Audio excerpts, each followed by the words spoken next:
Good morning. Welcome to the forecast discussion for April 2nd, 2013. It's currently 8:36 a.m. and it's a bit chilly out there with temperatures in the mid to upper 20s over northeastern Pennsylvania, lower to mid 30s over the rest of the northern interior, and mid to upper 30s along the coast.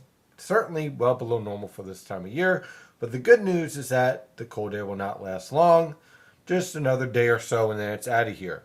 Taking a look at the latest radar, you can see we have lake effect snow. That's right, lake effect snow coming off of Lake Ontario and Lake Erie. Actually, it's moving right over my old college in Oswego, and it's pretty impressive for this time of year.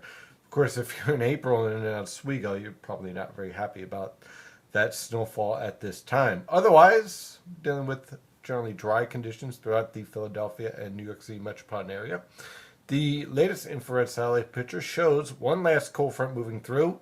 Not much in the way of precipitation, but certainly it's going to keep our temperatures down, ranging from the lower to mid 40s over the northern interior and mid to upper 40s along the coast.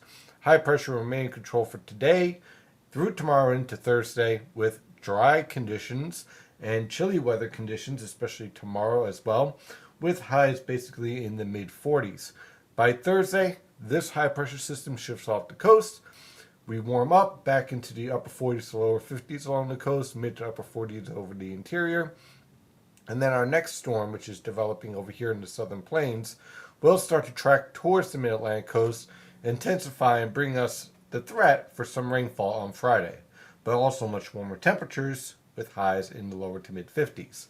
So let's take a look at the latest European model guidance from the Penn State EWOL website. Again, the European model is pretty much handling this pattern very well. You can see by tonight we have a nice strong upper level low around the Canadian Maritimes, and this of course is transporting plenty of polar air into the region. By the time we get into tomorrow, you can see our upper level low starting to lift north and our pattern starting to break down with more of a zonal pattern starting to take place from the west coast into the Great Lakes, and that means that our warm air will start to moderate this polar air mass just a bit and allow our temperatures to moderate. And we're going to see that even more so by the time we get into Thursday. With our high pressure system off the coast, a nice southwesterly flow at the surface and also at the mid levels here. And what that's going to basically do is drive warm air into the region and allow us to return back to more normal temperatures, maybe the lower to mid 50s along the coast, which would be very nice considering what we're dealing with today and tomorrow. Now notice our 500 millibar pattern. Our upper level low is now shifting well to the north into northeastern Canada. We still have what looks like a negative NAO block, but look at the pattern over basically America. Basically we have a zonal flow from the Pacific coast, from the Pacific Northwest, all the way to New England, and that's going to trap much of our cold air into Canada. But we also have a strong disturbance over the southern plains and over the Gulf Coast, and this disturbance will track towards the mid-Atlantic coast. And by the time we get into Friday, it's going to develop a nice area of low pressure along the mid-Atlantic coast and produce some rainfall. Now, this is not a major storm or a washout, but it will produce periods of rain with that best potential for heavy rain over central and southern New Jersey and locations just to the south of the Philadelphia metro. I think the Philadelphia metro and the New York City metro on north basically will experience scattered showers, but not a complete washout of the day. So if you have any plans, let's say on Friday, going to a baseball game or anything of that nature, prepare for delays and prepare for temperatures in the mid to upper 40s during the game time. But I think they'll get the game in with raw conditions, not the most pleasant conditions, but at the very least, they'll get the game in.